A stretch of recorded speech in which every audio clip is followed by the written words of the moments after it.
Teknik penulisan proposal dan artikel. Perkenalkan, kami dari kelompok 10 yang beranggotakan saya sendiri, Syahida Adlia, dan Ongki Saputra, serta Nur Fatma Widiawati.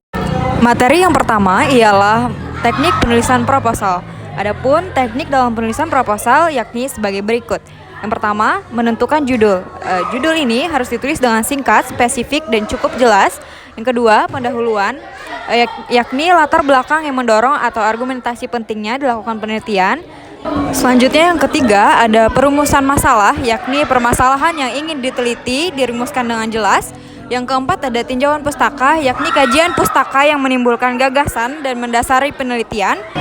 Yang kelima, tujuan dan luaran penelitian, yakni dengan cara mempelajari, menjelajahi, menguraikan, menerangkan, membuktikan atau menerapkan suatu gejala, konsep atau dugaan, menghasilkan atau memperoleh suatu penelitian.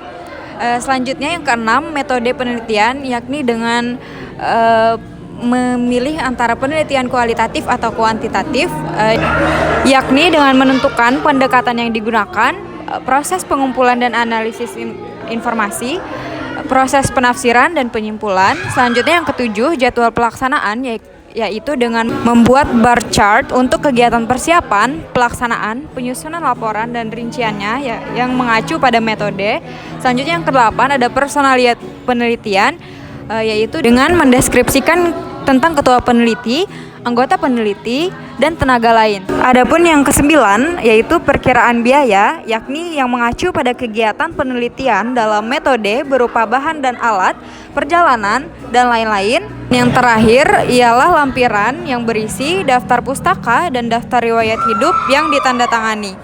Selanjutnya, materi yang kedua ialah teknik penulisan artikel. Adapun teknik dalam penulisan artikel ialah sebagai berikut. Yang pertama, memilih tema, yakni dengan cara memilih tema yang relevan dengan minat atau bidang kompetensi.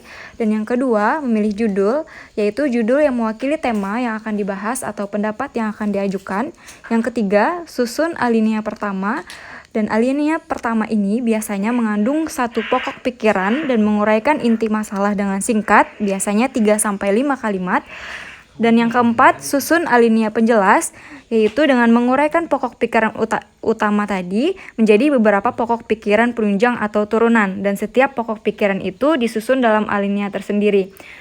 Yang kelima, mengolah gaya penulisan. Adapun 3 gaya utama dalam penulisan, yaitu yang pertama, deskripsi, yakni memberikan fakta apa adanya secara detail. Yang kedua, narasi, yaitu menguraikan fakta secara kronologis atau spasiologis. Dan yang ketiga, argumentasi, yaitu menjelaskan fakta dan sebab akibat yang melatarinya. Kembangkan gaya yang cocok dengan karakter penulis atau tema yang dibahas, karena setiap gaya memiliki efek yang berbeda kepada pembaca. Yang keenam, eksploitasi data atau rujukan. Dengan mengeksploitasi data penting untuk memperkuat artikel dan mengeksploitasi referensi penting untuk menunjukkan bahwa semua pendapat yang sama atau berbeda sudah dipertimbangkan. Dan yang terakhir, simpulkan pendapat dalam alinea penutup dengan menyimpulkan uraian yang terdapat pada alinea penjelas dalam alinea penutup dengan menggunakan kalimat yang menggugah, bukan memaksakan kehendak.